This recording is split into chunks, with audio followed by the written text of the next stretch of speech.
Wednesday, July 9th marked a major milestone in our homesteading journey. It was finally well drilling day. This day filled us with both nerves and excitement.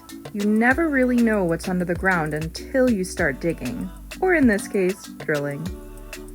Without delay, the drilling rig arrived and the process began. Layer by layer through dirt and rock, every foot brought us closer to what we hoped would be water.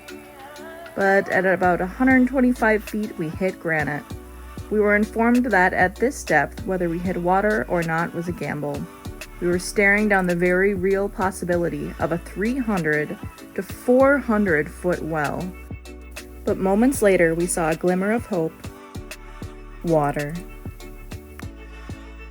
Once they hit the aquifer, they measure the flow rate to see how much water the well can produce. If the flow is good, they'll drill a little deeper to ensure you have a steady, year-round supply. To keep the well from collapsing and to keep out unwanted dirt and debris, the drillers install a casing, usually a PVC or steel pipe, that lines the inside of the borehole. At the bottom, they add a screen that allows water to flow in while filtering out sand and grit. Think of it like putting a straw into a water-filled sponge.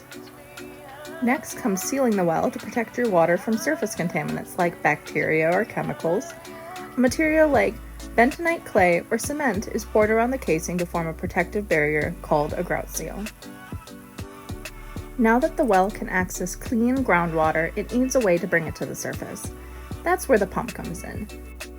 We at first considered buying and installing the pump ourselves, but with further research we learned that pump installation is regulated by the DNR, and a licensed pump installer must be hired.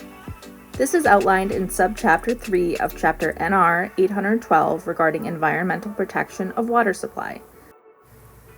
And just like that, what was once just a patch of land now had a lifeline beneath it. This was more than just a hole in the ground. It was a turning point, another step toward our dream of self-sufficiency.